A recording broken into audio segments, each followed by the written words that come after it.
time that we were first presenting our technology at a first year experience conference as ACU, and feeling the energy in that room, because that's when I felt like everyone doing this work needs the right tools to be able to support their students. And you could just feel it in the room. And that's really what got me moving on writing the proposal that led to Pharos Resources. Yeah, I was talking to a group of students the other day, and they were asking about being a technology company. And I was like, yeah, it's of course, that is what we do, right? That's what we provide. But then this heart that's underneath it for the really good work that we do. And Matt, you and I have talked a lot of times and could spend a whole cap and gown talking about the names of students that we worked with and helped and walked alongside, and what they're doing now and how their lives are changed, and also they're impacting the world for good. And that is such an exciting piece of it.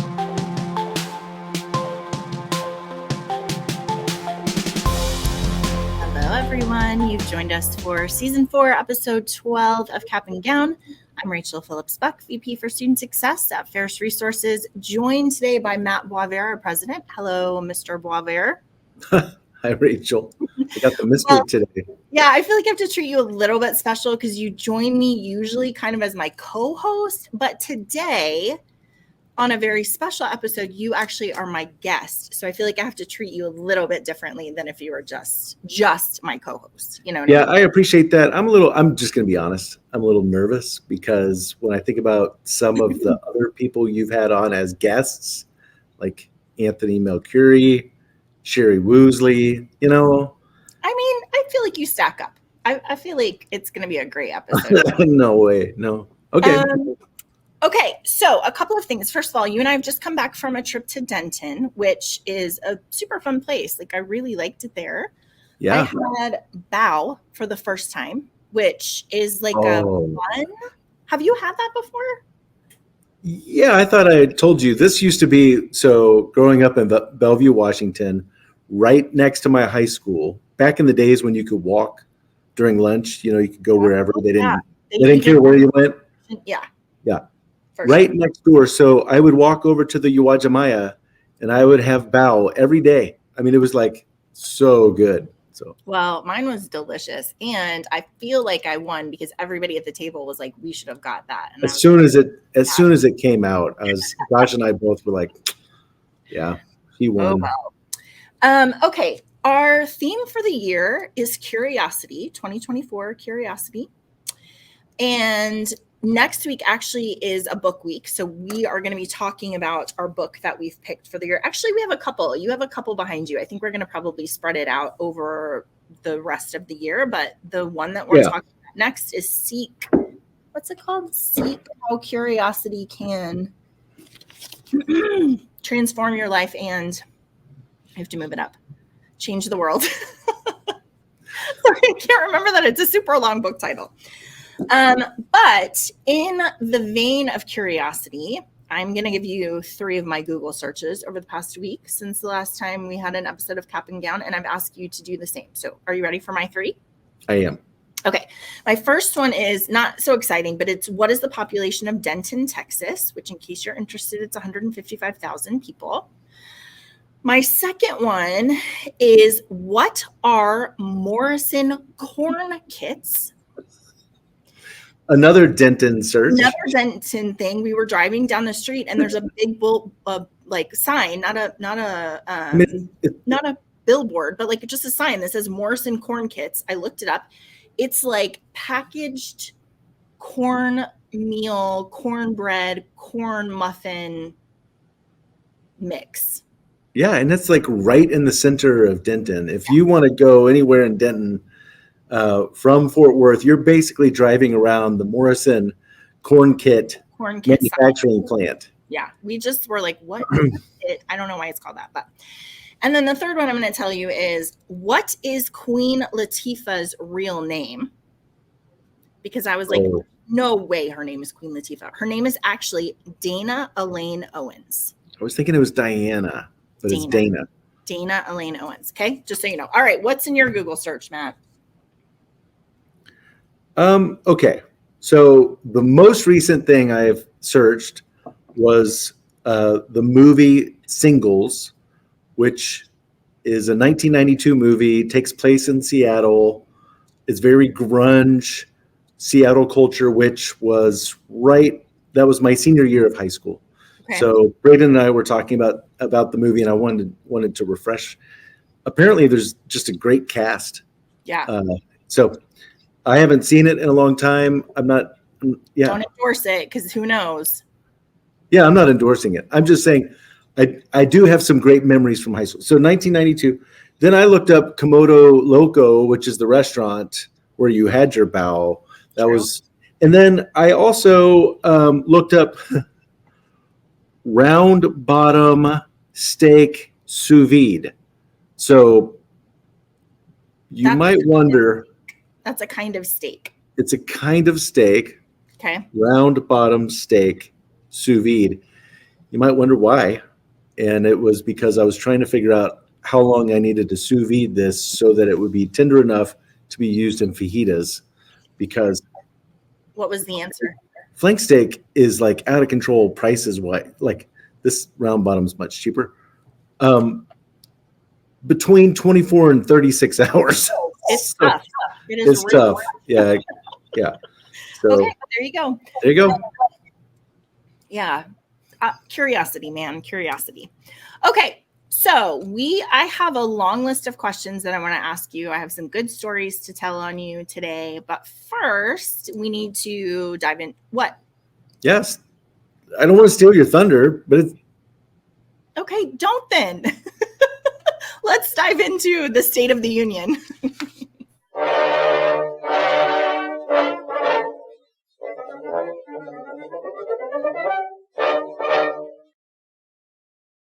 Matt, I feel like these days the State of the Union should be called the State of NIL, NCAA, FAFSA. Yeah. And there's one other one that it's like Title IX. So. Well. Yes. This is the first time you've ever had a guest try and interrupt you on State of the Union. So let's hear it, Rachel. All right. So the first one, when we think about all of the stuff that's going on in higher education, Dartmouth basketball players were ruled employees the other day, which means they can unionize. So the National Labor Relations Board ruled on Monday that the Dartmouth College men's basketball players have the right to unionize. In a 26-page decision, Laura Sachs, the regional director of the NLRB's Northeast region, said she reached the conclusion because Dartmouth has the right to control the work performed by the men's varsity basketball team, because the players perform the work in exchange for compensation. And in conclusion, she's like, the college players are employees and are not going to create any instabilities in labor relations. Do you remember we talked about this last week? Everyone was like, that's a terrible idea, except for this person, apparently. So Dartmouth said they're going to appeal the decision. For sure. They're like, the NCAA just continues to build massive money-raising enterprises on the backs of students who are not fairly compensated. This is coming from the Supreme Court Justice Kavanaugh. So he was talking about this in 2021 about NIL. He said, nowhere else in America can businesses get away with agreeing not to pay their workers a fair market rate on the theory that their product is defined by not paying their workers a fair market rate. And under ordinary principles of antitrust law, it's not evident why college sports should be different. The NCAA is not above the law. Dartmouth is like, hey, hold on. We are not a school that makes tons of money from athletics. We are a school that actually spends more money on athletics than we make. We don't give scholarships because we're Division III. There's a lot of reasons why they are not the right ones to go for in this ruling. But the ruling is like, but you do a lot of stuff for them that counts as compensation. And so we're going to count them as employees. So That's pretty interesting. Also, the NCAA is being sued by Texas and Virginia attorneys general over the NIL rules, basically saying, hey, we don't like how you're treating the NIL. All of the stuff that you're saying about boosters and about how we can't recruit and blah, blah, blah, blah, blah. We don't think you have the right to do that. And NCAA just keeps coming back and saying, we're just trying to protect our athletes. It's a wild west out there, and we're just trying to decide what needs to be done. But University of Tennessee is pretty unhappy because the NCAA is investigating them for breaking some of the proposed rules around NIL. So just goes on. This has been going on. Is it 2020 or 2021? I think it's 2021. Just like ever evolving, right? Yeah. Yeah. If this happens to Dartmouth, which, so it affects Dartmouth, but for sure, does it apply to every? No, it's regional. So they're like, but it is precedent. There's a lot of precedent since I think 20, I don't know, Matt. Don't ask me dates. I didn't underline them, but there is some precedent already about this, but in general, people think it's a bad idea. Yeah. Okay.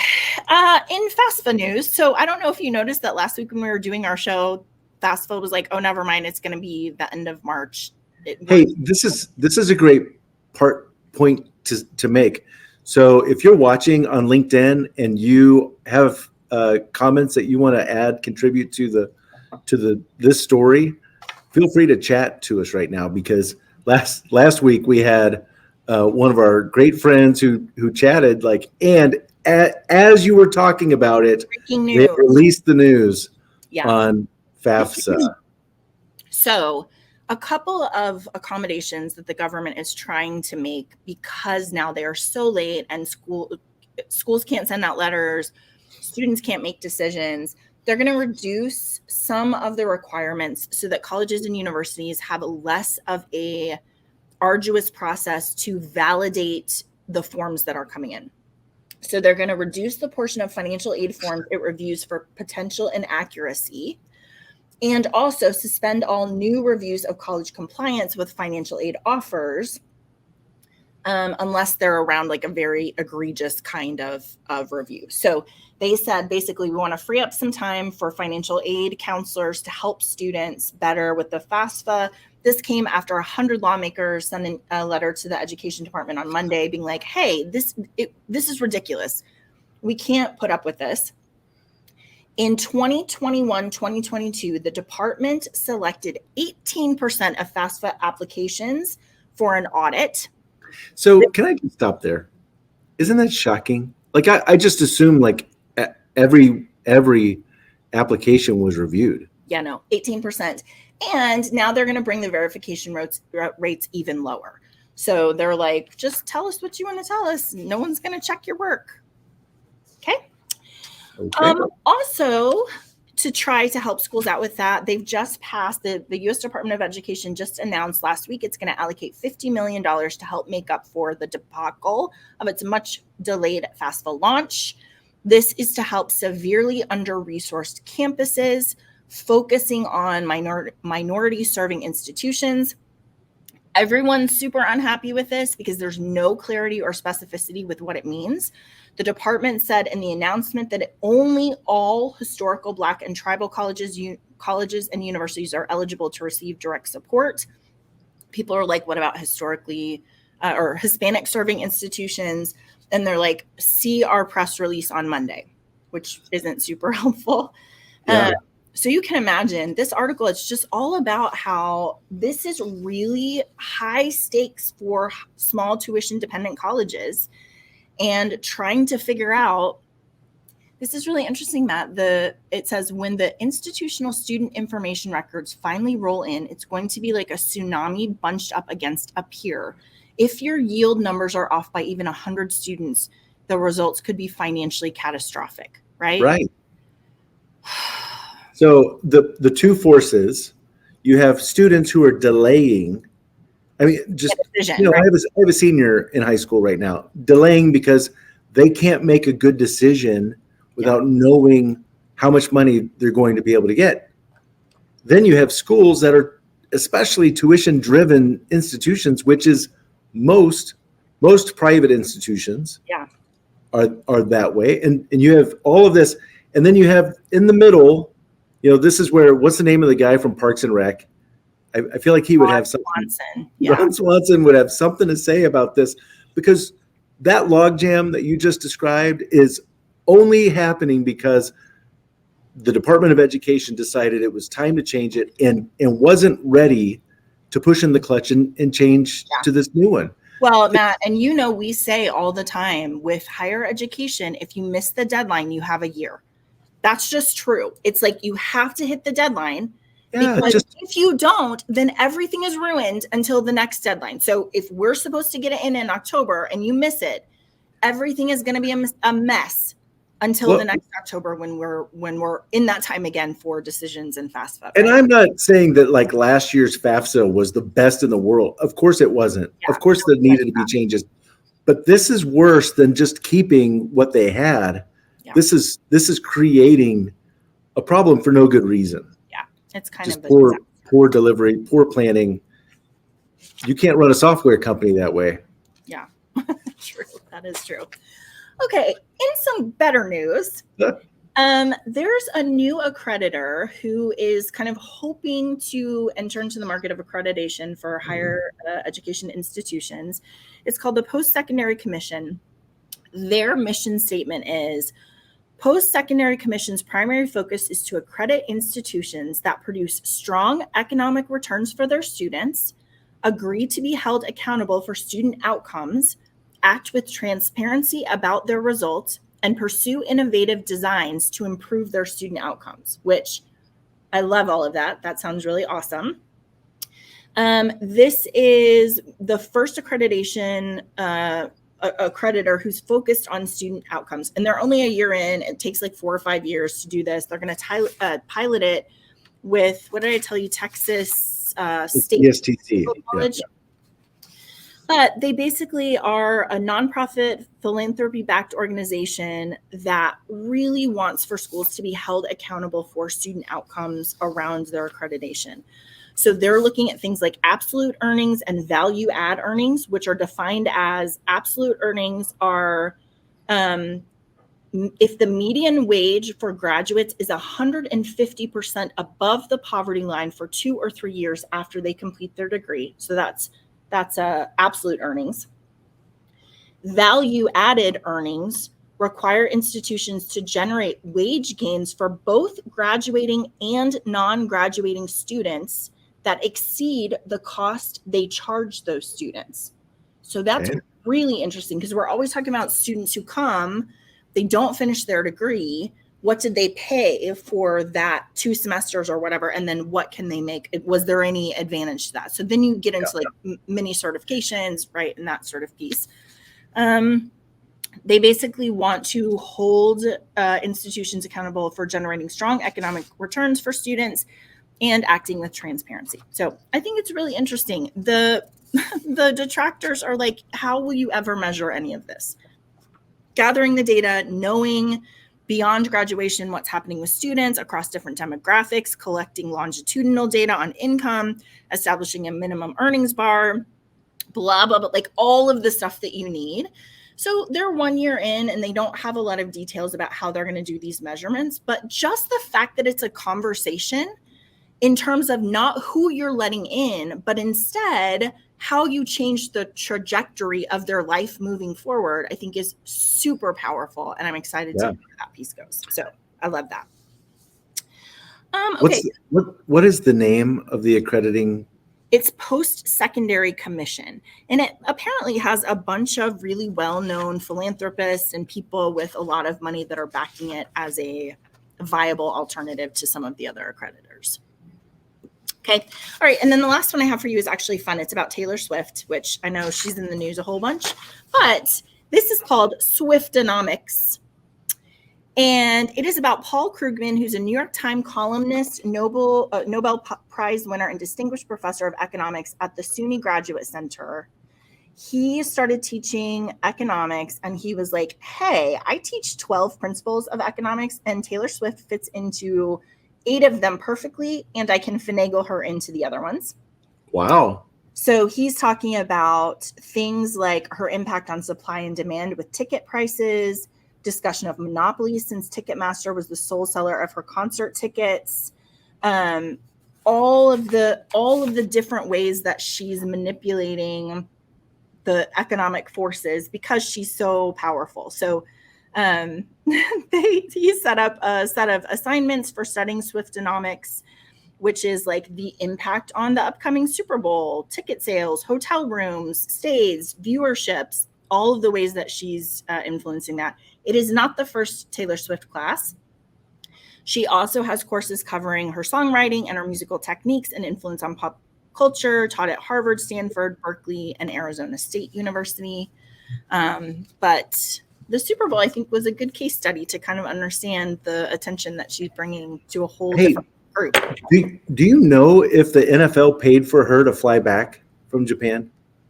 I don't think so. I have no idea. Well, I mean, she's pretty amazing. I don't know if she ever took a business class, but she could for sure teach. Yeah. A lot of business courses. Yeah. I mean, she's phenomenal. Yeah. All right. Well, that is the State of the Union. So now I'm moving on to the second segment of our show. Actually, it's the third one. We don't tell people that we named the first one Chit Chat. We have Chit Chat, then we have a State of the Union, then we have our guest. I'd like to welcome my guest today, Matt Boisvert, president of Pharos Resources. Hi, Matt. Hi. I put my guest hat on. Good. So I want to do some introduction. We're going to talk through kind of your story of how you ended up here, which is really fun to think about. Like everything that we're going to talk about has led to this moment when you're a guest on this podcast. So that's kind of exciting. But first, personally, I know how you like a good award. And I think everybody should know that. Well, I don't want to steal your thunder. So can you talk a little bit about the fly fishing award in your family and who is getting it this year? Yeah, sure. So my family fly fishes this. All right. If you're not joining us on podcast, you need to look this up because Bailey has put up a picture of where Matt fly fishes in Colorado and a picture of him with a fish. It's very exciting. Yeah, this view on the left is actually from the front porch of the cabin that we stay at. Really super excited we get to stay there again this year, new owners of this cabin. And that is my 22-inch rainbow that won the trophy this year. So the trophy is my family on my mom's side. My grandparents, both of my mom's parents, love to fish. And so every summer from the time I was, I don't know, 2, we would go to Colorado. And so it's just a part of our family culture is fly fishing. My grandfather taught me how to fly fish. So there's a rich history of fly fishing and it's a special time. When my grandfather passed away, my aunt, I caught the largest fish I had ever caught, a 23.5-inch brown trout. So I was 19 years old, caught this beautiful fish, and so she sent me a trophy, a personal trophy for my big fish. And I thought, this is pretty special. It would be neat if we had a trophy. So our family created a trophy, named it after my grandfather, and it goes to the person who catches the largest trout each summer. So pretty special. I've won it. This is now my 8th time. Yeah.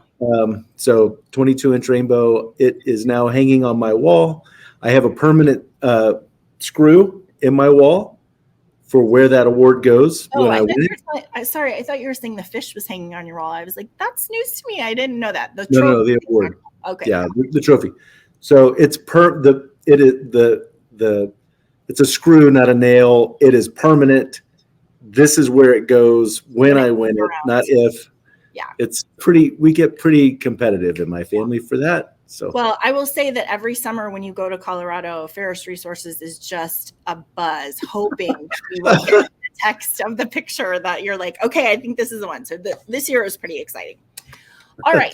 So Matt, I want to lead you through, you have had a journey. I'm not going to start very much in your early years, but I do want to talk about, you went to Abilene Christian University, your first job. So your major was marketing. Your first job out of ACU was working for a dust collector. right? Manufacturer, yeah. Manufacturer. CNW Manufacturing, yes. And can you just share with our listeners, because I think it will help them understand your character. How did you get this job? Okay. So there's actually a lot in this that I'll try to, I know how you like a good story, and I'll try really hard, Rachel. The director of career services at ACU contacted me, and he said, I have a job you should apply for. And so, I'm a senior, and I looked at it, and it was a inside sales coordinator position. And I was like, I really don't want to do sales. And he said, well, the owner of this company is an alum, and has big ideas about how he wants to grow. I think you would be a good fit. Just, you should talk to him. And so I reached out, and we set up an interview. The owner, Daryl Beakley, came to Abilene to interview me. While he's coming to interview me, I'm calling around his company, all his offices, and talking to people, interviewing them on what they need. What would you do? So there's the sales role, but what would you say? Who's doing the marketing? Just started asking questions, trying to understand what they really needed. Do they need sales? Or do they need marketing? Because I was wired for marketing. So then when I have the interview, I answered his questions on the sales side, and he said, I started then talking to him about how I see myself adding value to him.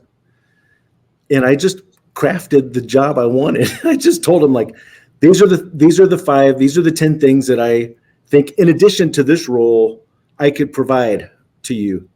And he slid paper aside, and he said, Toppy Cohen, who is the national sales manager, isn't going to be happy about this, but it seems like you could be our director of marketing. Is that something you would want to do? And I said, absolutely. I'm totally wired to do that. And he said, okay. So he made me an offer for the job that I wanted, not the job I didn't want. And that's the job they had posted, right? Not the job he came to hire you for.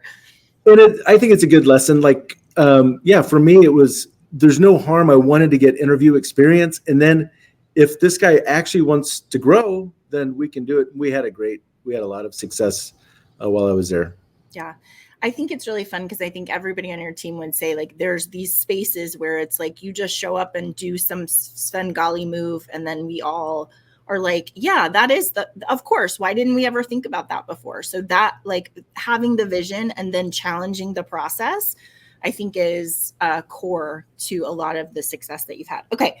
So you go do that job for a couple of years. 3 years. Yeah. And then you decide, go ahead.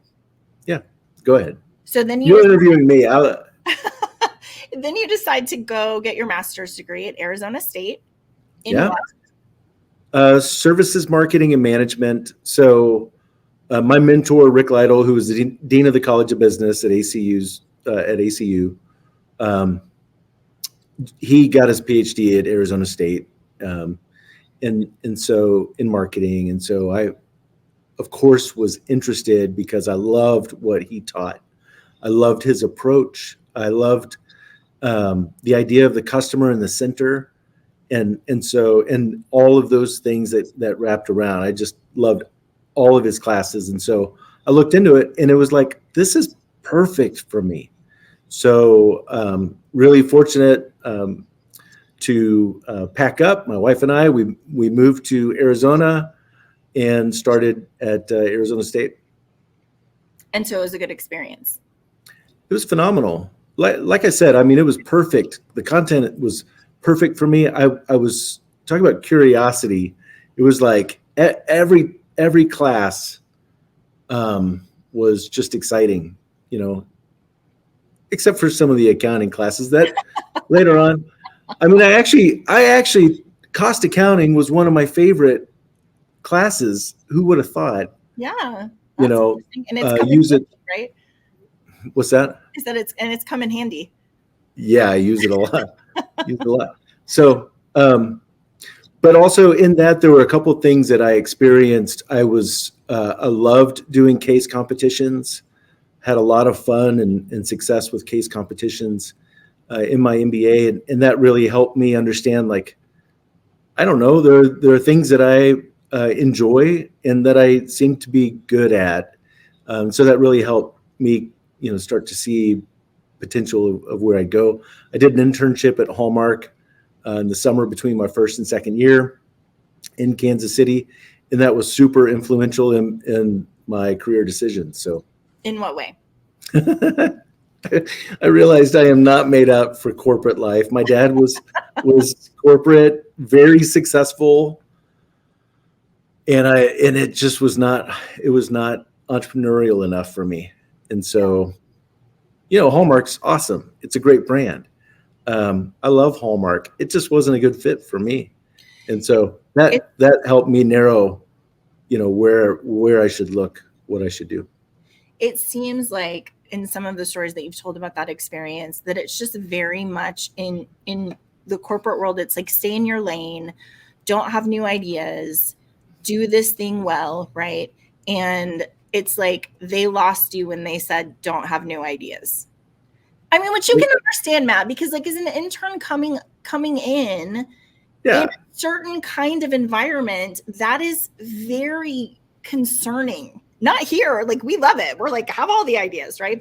But yeah, look, it was a good lesson for me on, I think there's definitely a level of humility that if I could go back, I was excited, and I thought they actually cared. I thought they actually were wanting ideas, and so I misread the room. It's kind of how that came out. To be clear, my manager at Hallmark was awesome, and Jennifer Lee was awesome. She was just an incredible manager, leader for me, and she and I worked really well together, and she listened to me. It was when we went up a couple of levels that they're like, who is this guy and why is he talking in this meeting? So he has opinions. I'm not having it, right? Yeah. Okay. So that was helpful for you to be like, I kind of understand now how I'm wired. Can you tell me, when you graduated from that program, your sort of 20-year plan, because I'm sure you had one, because this is how you do, right? Your 20-year plan after your master's degree was what? Well, I guess at that point it would be a 15-year plan. I had my 20-year plan when I graduated from undergrad, and it was get an MBA in there, be a director of marketing. At the time I thought in a corporate world, and so that would be big time. But really, if you line out what I was wanting to accomplish in my life, it was I want to be successful, but I want to become really knowledgeable and an expert in a thing that people would value. And so part of my plan was to have success in work, write a book, be a consultant, teach. That I actually wanted to end my career teaching at a university. And so I just got some things out of order in that. Okay, but I do think it's important. Why even there was the plan for higher education? Like, was there an experience that you had as a student? Was there something about this industry that we're in now that was attractive to you? Why were you thinking about higher education even in that plan? Yeah. I thought it was remarkable. I've talked about it before. Don Drennan was my intro to business professor, and he blew me away because he was super successful. And then at the end of his career, what he wanted to do is go back and teach, at ACU for $1. They had to pay him. So for whatever reason, he accepted $1. And so he did it because he loved teaching, and he loved students in the way, and all of the things. He had the knowledge, and he wanted to impart that to the next generation. But a part of it was, for me, it was like, hey, when you have gifts, these are things, this is a good way to use it. It's not just for yourself, but ways to to be able to help others, which I think so many people, that's why you go into higher ed. And then I've also talked about my mentor, Rick Lytle, who started calling me Dr. Boisvert. And that was news to me, that idea. So casting that vision, all of those things kind of lined up. And then when I was at Arizona State, Rick Lytle called me and said, "Hey, will you come back and just dip your toe in the world of teaching? I think you would enjoy it." And I'm like, "That's not my plan. You're changing my timeline." So, but anyway, there's something special for sure about higher education and investing in other people's lives, giving this part of how you've been blessed in all the ways to change other people's lives. So, yeah, Matt, it's such an interesting experience to remember you as a student, for everybody, for me to remember me as a student, and to think about what happened to me in college is what we're always talking about, these moments where your vision of your future is expanded in a way that you didn't have before, or your understanding of who you are because somebody calls something out in you. And you're like, well, I didn't know that I was that, or I didn't know that I would be good at that role, right? And so I think it is such a good exercise to remember those moments when you're a student, because we're always trying to create those for our student, right? That's what we're always talking about. How do we make sure that they feel seen, that they're developing, that they're learning? And, we've said so many times, like, mentoring is not this gigantic thing. It's calling you Dr. Boisvert. It's saying, will you come back and just let's talk about what you could do, right, at your alma mater. It's all of these little places where you learn something about yourself and you learn something about how you show up in the world. And that broader vision for what could be, I think, is so important in that student development experience.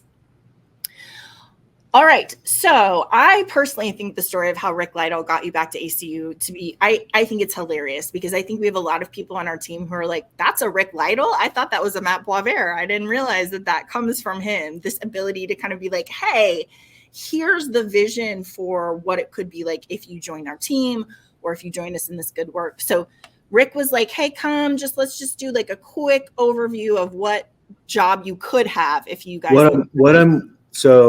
Yeah, they were going after AACSB accreditation, the highest level of accreditation for a college of business. And he had a specific vision for how I could help build out services and support. And so I don't know what to say.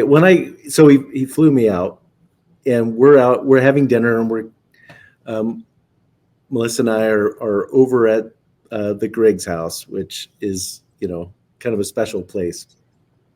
So we're there, and Rick's talking to another person, and he's like, I had said to Melissa, look, there's 10% chance that I'd take this job. Like, it's too soon. And then we're talking, and Rick's talking about me and why I'm there. And he's like, I'm 90% sure Matt's going to do this. Wait a minute. We've got the percentages are flipped. But for sure, I mean, he definitely cast a vision and helped me see where I fit in that. And not just, really, he crafted a thing for me that was perfect. Now, what I learned from CNW, from Hallmark, from my experiences, that I'm a program builder. I love to create new things. And so he basically was like, it is a blank slate. This is what we need, build it. Yeah. Well, okay. That's pretty perfect for what I want to do. So you started doing career center stuff for COBA and some accreditation stuff. And then we could spend a lot of time on the Office of Career and Academic Development, which you were the director for.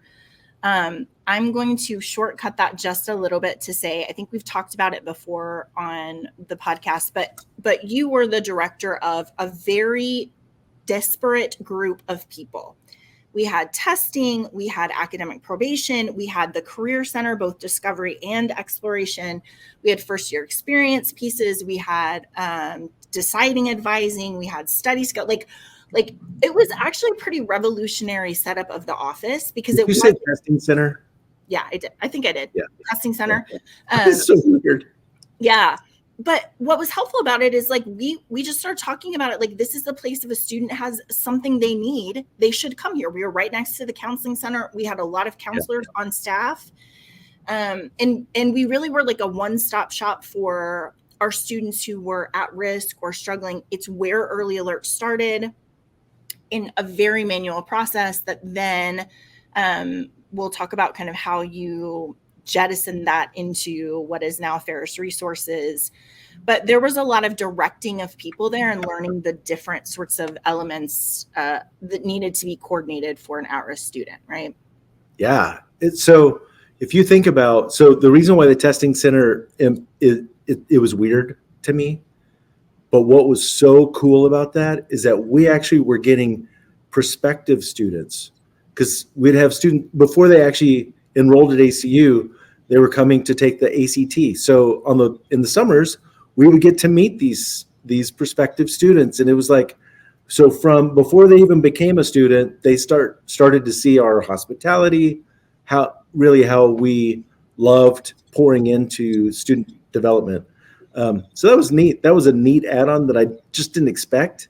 Yeah. Of how that was a helpful part of this whole, from the beginning. I mean, literally for freshmen all the way through to help them be career ready and find a job. And it's a weird, for me, again, when I say Jack Stewart called me and said, here's a job, and I went over and it was like a fax, that they had received. Back in the day when he's like, you need to go interview for this, right? It was so weird to come back, and now I'm running this whole thing that today, like back then in 2005, that was revolutionary. There really weren't too many offices like that. Now it's becoming we should consider from the lens of a student, like what are their experiences? So it was really fun. And again, blank slate, like, I don't know, here's your little budget, build something. And it was awesome. Yeah, it was really good. So you went from that place, which I think also when I think about how we do the work that we do, that office had so much interface with a different kind of student, right? A student who really was struggling, who was eager for support, who needed somebody in their corner, who wanted to be coached up. So it just was a different population of student than maybe the general population. You went from the director of that office, then over to COBA as the assistant dean and marketing faculty. I think we've talked a lot about you as a marketing faculty, but I just want to call out that, first of all, you won Professor of the Year, right? I did. Teacher of the Year in the College of Business. In the College of Business. Your students really, really loved you. Shauna was one of your students.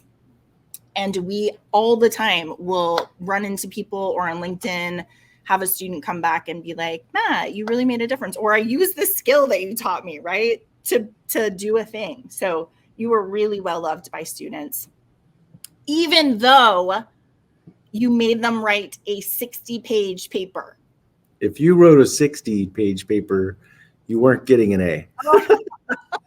It was tough, and it was principles of marketing. And so I was like, I wanted to equip my students to be able to go and deliver what I was able to do with confidence, what I was able to do for Daryl Beakley at CNW. And so I knew how beneficial that was to me, the whole process. So they got to pick the product.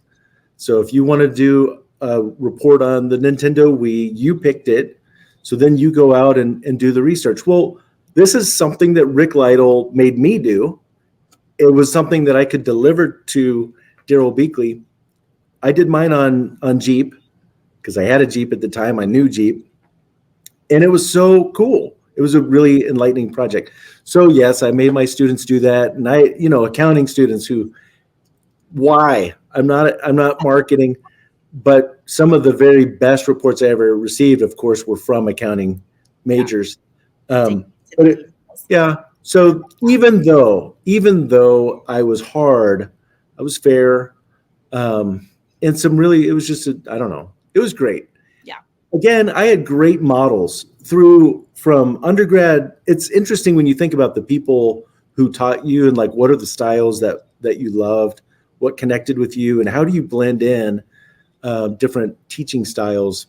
I was really blessed to have great teachers.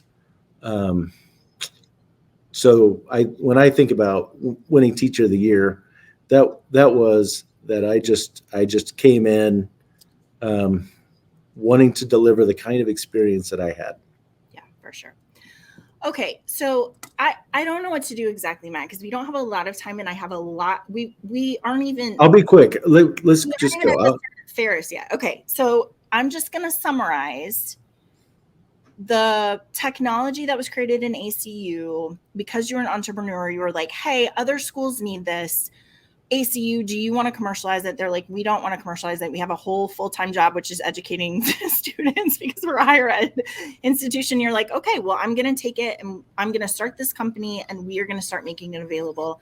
Because at the time, I just want to remind everybody, like, retention was not really a thing. We were coming out of the heydays of we had plenty of students, and if they left, it was fine. We have a pipeline we can fill. Yeah. There was maybe like a moral, we want to recruit students and like see them through to graduation, but there wasn't the same understanding of like ROI and retention and tuition driven and all of those different elements. And so in the early years for Pharos, so much of what we were doing is trying to understand how to educate people about retention, about student success, about how technology could make them more effective and efficient. And we had a really strong viewpoint of that, but we were not, I think you said the other day, like, we're not selling vapor. It has to be shored up and we have to be certain of it in order to kind of move forward. So you took it out. You also won the springboard competition that came out of ACU, which I was just reflecting. So first of all, you won the award, which means that we got free rent for a year, which then you talked them into 2 years. We received free rent for 2 years and I talked them into 2.5. Okay. So that was an advantage of that. They also created a new award, which was most fundable, which they're like, hey, we didn't do this before, but we love this idea that you have. So you won that piece. Yeah. And I just want to say, like, as I reflect on your presence as president of Pharos Resources, I'm just thinking about like all of the little things in the beginning, like servers. Why don't we not buy them? Why don't we just use Google's? Hey, yeah, thanks. I had my best friend was selling Dell servers. And so it's like, I mean, do we really need to spend this much money? That we have to air condition, and then we've got to have technology people who can Yeah. So didn't do servers. I was thinking about when we have no money and you bought a really nice printer and like how much awesome paper. Yeah. I mean, it lasted us for like 3 years, the paper that you got. And it was how did you get that? Christy Henshaw. They had a calendar printing business, friends of ours, and they were selling it, but high quality, like calendar printing quality. And they were selling it. And I looked, from the very beginning of being, at CNW, having a very high quality printer was essential to my mojo, because it was like, I don't have time to like have all this ready and go to the printers and have it delivered in 3 weeks and all that. I didn't have time for that. Like if we had an idea, I want to be able to print it and look good. And so I was a printer aficionado, and she had these two super duper, they were super duper. Very great. So I think all of those elements just speaks to the lean and quick, right? Like we need to be able to be super smart. We don't have a lot of money, but we're also going to be really quick about how we move and how we adjust, which for sure is how you do leadership and how you've always led this company. I have to tell a great story about in our early years where you and I think, I can't remember if it was Z or Shauna on the call with us too. We were meeting with the school. We probably had like 8 schools. We were meeting with the school, and the woman we were meeting with was like, hey, I'm not unhappy with you guys at all. That's not the reason I've asked the president to join the call. I have a couple of questions about what we should be doing and how we need to approach this and blah, blah, blah.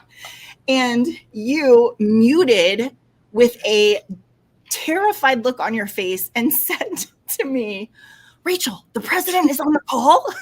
And I said, Matt, that's you. You're the president. She's talking about you, the president of Pharos. And you were like, oh, yeah, all right. The president is the president is happy to attend this meeting. But I think that just speaks to, right, like in the beginning, we're trying to do a thing and we're not so sure about it. And we're just being super quick and super lean about how we show up in this space of retention. Okay. Yeah. I have one more kind of. Z just wrote, hey, it's a good thing we didn't have to be on Zoom back then. It was just a phone call. Yeah. Right? Because I would have been horrified. Like, where is he? I don't know. Where is the president? Yeah. Okay. So can you help me understand? Pharos Resources had a lot of lean years, but we have moved on to be a super successful company. And I'm wondering on your reflections of things you have to think about as you are running an ed tech company. Like, what are the things that you're like, these have to be baked into what we do in order for it to be a success in the measurements that you have for it? As an ed tech company? Mm-hmm. Okay, well, if you break that down, so on the company side, like hey, y'all, we have to make money. So that's like just a fact. So cash flow, when I talk about cost accounting and all of that, it's kind of amazing, but that really is a stressor. In the beginning, I've used this many times, Rachel, is Seth Godin's fulcrum of innovation. You have an idea, can it be done? Is it worth doing by you? And so I've always had ideas. I mean, going back, I've had a lot of entrepreneurial ideas, but this one of taking this software that we created at ACU and taking it out on the company part, the by you was really important. Like, can it be done? Yes, we've already done it. Is it worth doing? Absolutely. It changes students' lives. It can help an institution. By you, no, I can't do that. I need a team, right? So the company part for me is like, so yes, we want to be profitable because I love my team and I want to be able to have a great team so that on the technology piece, so the tech company piece, we're delivering excellent service. So software as a service, it's a service. And so what we deliver, that has to be, we have to approach it that way. That's a really important piece. On the technology side, there's a whole bunch that goes into like staying ahead and thinking about, and you're really great at this, like what do practitioners need? And then we've had a lot of innovation that just comes out of thinking, right? So being profitable isn't like, me, not giant P. I just want to be able to fund great ideas and a great team so that we can support and deliver great service to clients. But the client is the ed part, and the education for me is when you think about higher education, it's a little different than selling concrete batch plants, giant vacuum cleaners. Basically what we make it. It's a totally different market. Who is this market? They're smart. They're passionate. This is a group of people who have given up a lot. They've invested a lot to be at their institution, and we need to respect them and deliver on the tech company piece so that they can really thrive in the education piece. So but on the education side, there's also a lot of other things like, yes, they're smart and they're passionate, but it takes time. They're going to be slower decision makers. If a concrete, mix plant needs a giant vacuum cleaner, they buy it. They have to buy it right then. Otherwise, the EPA is coming after them. In education, they can slow roll, have committees. So you have to be patient with that. And so I think that bakes in on the education side. But I love it.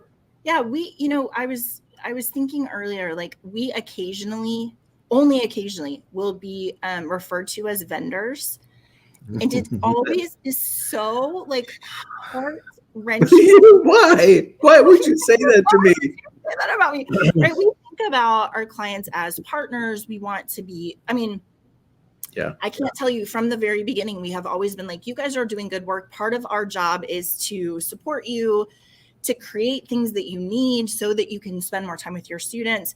You were reminding me today about a conference we went to super early where it was a bunch of VPs of student success, and sitting in the room with those people where they're dealing with such weighty things. They're, every time we go to a conference, the people that we're talking to have to leave because there's a phone call, because a student got kicked out or something, there's an emergency or something's happening. They just do such good work. And we have always had the burden of how do we serve them in a way that makes their life easier so that they can spend more time with the student. Yeah, well said. That's just super important to me.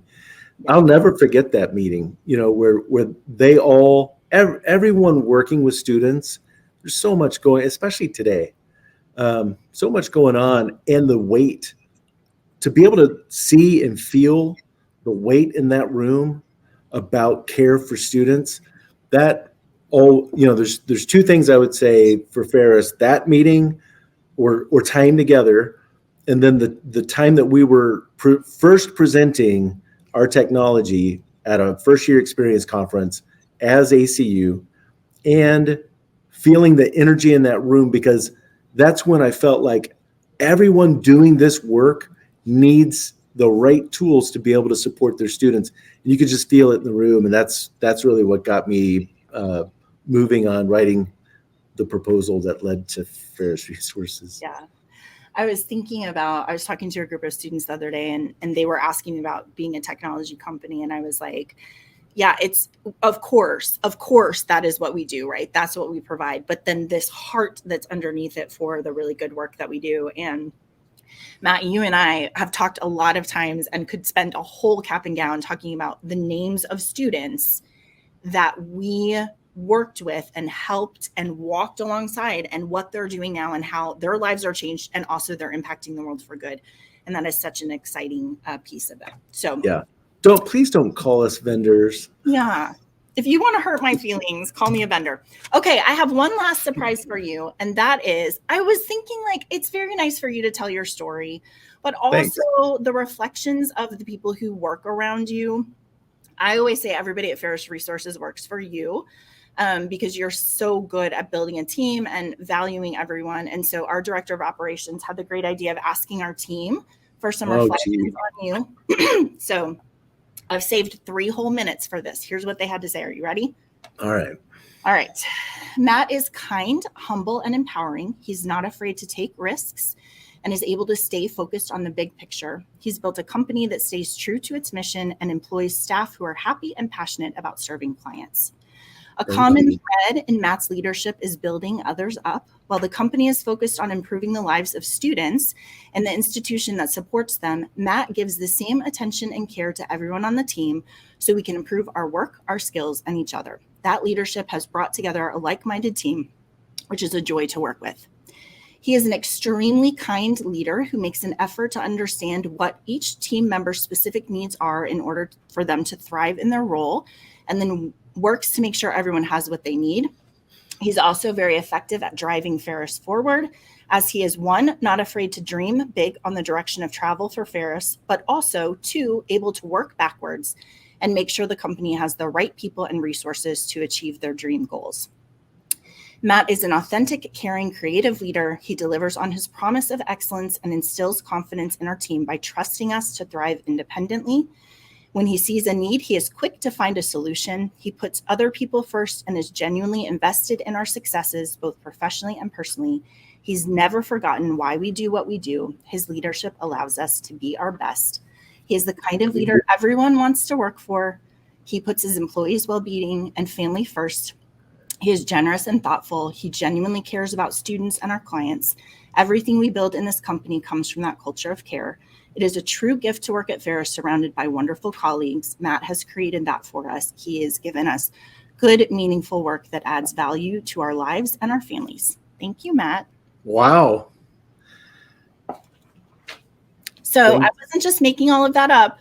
You can see from your team that we really value you and the gifts that you bring to allowing us just to thrive and do really good work is pretty incredible. So, all right. Well, I didn't expect or deserve that, but thank you. Yeah, you're very welcome. All right. Next week, we get to talk about curiosity. So you're going to join me for that one as well.